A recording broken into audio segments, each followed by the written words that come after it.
بسم اللہ الرحمن الرحیم۔ جماعت ہفتم کے عزیز طلبہ کرام، السلام علیکم ورحمۃ اللہ وبرکاتہ۔ بیٹا، اردو کی 7ویں کتاب کے ساتھ ایک دفعہ پھر آپ کے سامنے حاضر ہیں۔ الحمدللہ ہم مقات دوم میں اب تک 5 اسباق مکمل کر چکے ہیں۔ آج ہم مقات دوم کے یعنی سیکنڈ ٹرم کے 6 سبق کا آغاز کر رہے ہیں، جس کا عنوان ہے پاکستان کی خوشحالی۔ سبق کا عنوان ہے پاکستان کی خوشحالی۔ صفحہ نمبر 90 پر ملاحظہ فرمائیے۔ دراصل یہ سبق زراعت کی ضرورت و اہمیت پر مبنی ہے۔ آج ہم اس سبق کی بلند خوانی کر رہے ہیں آپ کے لیے۔ صفحہ نمبر 90 پر عنوان پاکستان کی خوشحالی دیکھیے۔ جی بیٹا، صفحہ نمبر 90 عنوان پاکستان کی خوشحالی اس وقت آپ کے سامنے ہے۔ بیٹا کتاب سامنے رکھیے، شاباش۔ میں آغاز کرنے لگا ہوں، بسم اللہ پڑھ لیجئے۔ بسم اللہ الرحمن الرحیم۔ زراعت اور انسان۔ زراعت اور انسان کا بہت پرانا ساتھ ہے، بلکہ اگر یہ کہا جائے تو بیجا نہ ہوگا کہ جب سے انسان نے دنیا میں قدم رکھا زراعت کا کام شروع ہو گیا، اور جب تک یہ دنیا باقی رہے گی زراعت کی اہمیت باقی رہے گی۔ سب سے پہلے بیٹا یہ جان لیجئے کہ زراعت کسے کہتے ہیں۔ زراعت کہتے ہیں کھیتی باڑی کرنے کو، یعنی زمین سے اناج حاصل کرنے کو۔ اب وہ اناج کسی بھی طرح کا ہو سکتا ہے۔ وہ اناج زمین سے بھی حاصل کیا جا سکتا ہے اور زمین پر موجود درختوں سے بھی حاصل کیا جا سکتا ہے۔ اسی لیے ہم کہہ سکتے ہیں کہ یہ جو پھل وغیرہ ہم کھاتے ہیں یہ بھی زراعت میں شامل ہیں۔ آپ جانتے ہیں کہ انسان بھوک کی حالت میں روٹی کھاتا ہے، گندم کی کوئی چیز کھاتا ہے، یا بسکٹ کھاتا ہے، یا پھر وہ ڈبل روٹی کھاتا ہے، بریڈ کھاتا ہے، کوئی بھی چیز جس سے وہ اپنی ضرورت پوری کرتا ہے، یہاں تک کہ اگر وہ گوشت بھی کھاتا ہے۔ یہ تمام چیزیں دراصل زرعی علاقوں سے عام طور پر ہمارے پاس آتی ہیں اور ہم اس سے اپنی ضرورت پوری کرتے ہیں۔ لہٰذا آپ اندازہ لگا سکتے ہیں کہ ہماری زندگی کے لیے زراعت کتنی اہم ہے۔ یعنی اگر یوں کہا جائے تو غلط نہ ہوگا کہ زراعت ہی کی بدولت انسان اپنی بھوک ختم کرتا ہے، اور زراعت ہی کی بدولت انسان آج زندہ ہے، کیونکہ صرف انڈسٹری سے پیٹ نہیں بھرا جا سکتا۔ لہٰذا زراعت، کھیتی باڑی کا ہونا اور کسان کا ہونا ہماری زندگی کے لیے بے حد اہم ہے۔ زراعت اور انسان کا بہت پرانا ساتھ ہے۔ آپ جانتے ہیں کہ ابتدائی طور پر جب انسان اس دنیا میں پیدا کیے گئے تو انسان کو سب سے بڑی ضرورت جو پیش آئی وہ بھوک مٹانے کی تھی، کیونکہ اس وقت نہ گاڑی موجود تھی، نہ کپڑا، نہ کوئی اور چیز۔ انسان کو سب سے پہلے جس ضرورت نے ستایا وہ تھا بھوک مٹانا۔ جب اس نے بھوک مٹائی تو پھر اسے خیال آیا کہ وہ اپنے جسم کو چھپائے، تو یہ دوسری ضرورت تھی جسم کو چھپانا۔ پھر تیسری ضرورت بنی موسم کی شدت سے بچنا۔ اس طرح انسان اپنی ایک ایک ضرورت کا حل نکالتا گیا اور ترقی کرتا گیا۔ امید ہے بیٹا کہ آپ سمجھ رہے ہوں گے آج جس دور میں ہم موجود ہیں یہ انسان کی سب سے ترقی یافتہ شکل کہلاتی ہے۔ ٹھیک ہے بیٹا، تو زراعت نے کتنی ترقی کی آج ہم اس سبق میں پڑھ رہے ہیں۔ زراعت اور انسان کا بہت پرانا ساتھ ہے، بلکہ اگر یہ کہا جائے تو بیجا نہ ہوگا۔ بیجا کا کہتے ہیں غلط کو۔ بیجا کسے کہتے ہیں بیٹا؟ غلط کو۔ میں یہاں تحریر کر دیتا ہوں، بیجا کا مطلب ہے غلط۔ ٹھیک ہے، دراصل جا کہتے ہیں جگہ کو، بیجا یعنی غلط جگہ پر، اور اس کا متضاد ہوگا بجا یعنی درست۔ ٹھیک ہے، بجا یعنی درست اور بیجا یعنی کہ غلط۔ جب سے انسان نے دنیا میں قدم رکھا زراعت کا کام شروع ہو گیا، اور جب تک یہ دنیا باقی رہے گی زراعت کی اہمیت باقی رہے گی۔ اس کی وجہ یہ ہے کہ انسان کو زندہ رہنے کے لیے غذا کی ضرورت ہوتی ہے۔ وہی بات جو ابھی میں نے آپ سے عرض کی، یہ زراعت کا شعبہ ہی تو ہے جو خوراک پیدا کرنے میں دن رات لگا رہتا ہے۔ ہمارا پیارا ملک پاکستان، ہمارا پیارا ملک پاکستان ایک زرعی ملک ہے، یعنی ایک ایسا ملک ہے جہاں پر زراعت کی اکثریت ہے۔ پاکستان کی تقریباً 70% آبادی، کتنی آبادی بیٹا؟ 70% آبادی دیہات میں رہتی ہے۔ دیہات میں رہتی ہے یعنی گاؤں میں رہتی ہے۔ دیہات کہتے ہیں ایسے علاقے کو جو زرعی آبادی پر مشتمل ہو، اس کو آپ گاؤں بھی کہہ سکتے ہیں۔ دیہات میں رہنے والوں کی اکثریت زراعت کے شعبے سے منسلک ہے، زراعت کے شعبے سے جڑی ہوئی ہے۔ دیہات میں رہنے والے لوگوں کی اکثریت کس سے جڑی ہوئی ہے؟ زراعت کے شعبے سے جڑی ہوئی ہے۔ منسلک کا مطلب کیا ہے بیٹا؟ جڑا ہوا ہونا۔ یہ لوگ کھیتی باڑی کرتے اور ملک کی غذائی ضروریات پوری کرنے کی کوشش کرتے ہیں۔ ان کی شب و روز محنت کی بدولت زرعی پیداوار میں اضافہ ہو رہا ہے۔ بالکل ایسا ہی ہے، اگر کسان نہ ہوں تو ہماری غذائی ضروریات کون پورا کرے؟ اگلے صفحے کی جانب بڑھتے ہیں، صفحہ نمبر 91۔ زراعت سے ملک کی معیشت مضبوط ہوتی ہے۔ معیشت کہتے ہیں کمائی کو، کسے کہتے ہیں؟ کمائی کو۔ یہاں فرہنگ میں اس لفظ کے معنی لکھے ہوئے زندگی، یہ غلط ہے۔ معیشت کے معنی زندگی کے نہیں ہے، معیشت کا تعلق معاش سے ہے یعنی کمائی سے ہے، ٹھیک ہے۔ زراعت سے ملک کی معیشت مضبوط ہوتی ہے، یعنی ملک کی اکانومی مضبوط ہوتی ہے، ملک کی کمائی مضبوط ہوتی ہے۔ یہی وجہ ہے کہ زراعت کو پاکستان کی ریڑھ کی ہڈی تصور کیا جاتا ہے۔ انسانی جسم میں ریڑھ کی ہڈی کی اہمیت سے آپ بخوبی آگاہ ہیں۔ اگر خدا نخواستہ ریڑھ کی ہڈی میں کوئی نقص واقع ہو جائے تو انسانی جسم مفلوج ہو کر رہ جاتا ہے۔ دراصل یہ ایک مثال دی گئی ہے کہ جس طرح انسان کے کھڑے رہنے کے لیے، انسان کی طاقت کے لیے اور انسان کے قیام کے لیے اور تمام ضروریات کو پورا کرنے کے لیے ریڑھ کی ہڈی بنیادی حیثیت رکھتی ہے، مرکزی حیثیت رکھتی ہے، اسی طرح زراعت بھی کسی بھی ملک کے لیے ریڑھ کی ہڈی کی طرح ہے۔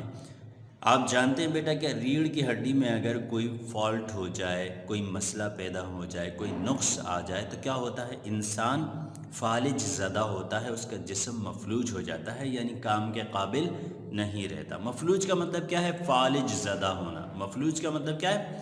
فالج زدہ ہونا۔ آپ دیکھتے ہیں بیٹا فالج زدہ آدمی کیا کرتا ہے؟ وہ اپنی مرضی سے نہ ہاتھ ہلا سکتا ہے نہ پیر، یہاں تک کہ زبان تک کبھی کبھی نہیں ہلا سکتا۔ اسی طرح زراعت ہمارے ملک کے لیے بہت اہم ہے۔ اگر یہ شعبہ کمزور پڑ جائے تو اس سے ملک کمزور ہوگا۔ زندگی کے ہر شعبے میں سائنس کا عمل دخل دیکھا جا سکتا ہے۔ ظاہر بات ہے، جیسے میں نے آپ سے کہا کہ ہم جس دور میں جی رہے ہیں یہ ایک سائنٹیفک دور ہے۔ یہاں ہر چیز نے ترقی کر لی ہے اور ہر چیز اپنے عروج پر موجود ہے۔ زراعت کے شعبے میں بھی سائنس نے انقلاب برپا کر دیا ہے۔ آج سے 30 سال پہلے تک کھیتی باڑی کے سارے کام انسانی ہاتھوں اور چوپایوں کی مدد سے انجام پاتے تھے۔ چوپائے ان جانوروں کو کہتے ہیں جو 4 پائے والے ہوتے ہیں، جن کے 4 پیر ہوتے ہیں۔ آپ جانتے ہیں بیٹا کہ بیل، بھینس، گدھا یہ وہ جانور ہیں جن سے کھیتی باڑی کا کام لیا جاتا رہا ہے اور ان کو چوپائے کہتے ہیں۔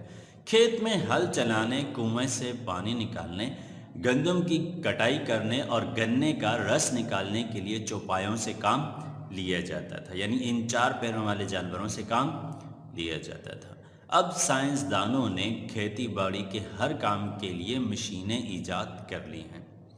ٹریکٹر کی مدد سے ہل چلایا جاتا ہے۔ آپ جانتے ہیں پہلے یہ کام بیل کی مدد سے کیا جاتا تھا، بیل ہل چلاتے تھے، مگر اب ٹریکٹر ہل چلاتے ہیں۔ ہارویسٹنگ مشین سے فصل کی کٹائی اور گہائی کا کام ایک ساتھ عمل میں آتا ہے۔ ہارویسٹنگ مشین کسے کہتے ہیں بیٹا؟ ہارویسٹنگ مشین ایک بڑی سی مشین ہوتی ہے، آپ نے دیکھا ہوگا کہ وہ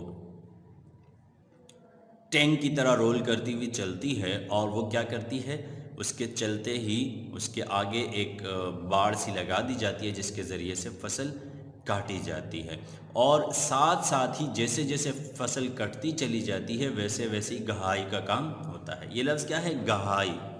لفظ کیا ہے بیٹا؟ گہائی۔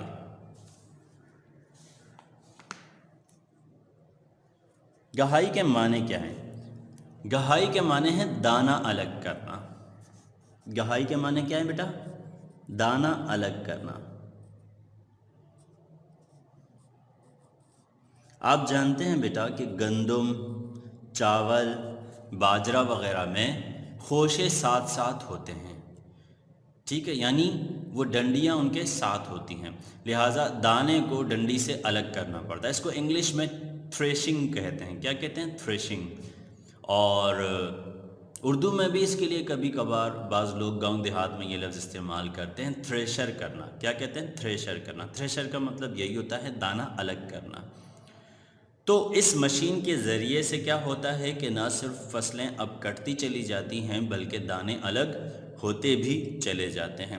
پہلے یہی کام مہینوں میں جا کر یا ہفتوں میں جا کر ہوتا تھا، اور کئی لوگوں کی محنت صرف ہوتی تھی اور بڑا دقت طلب کام ہوتا تھا۔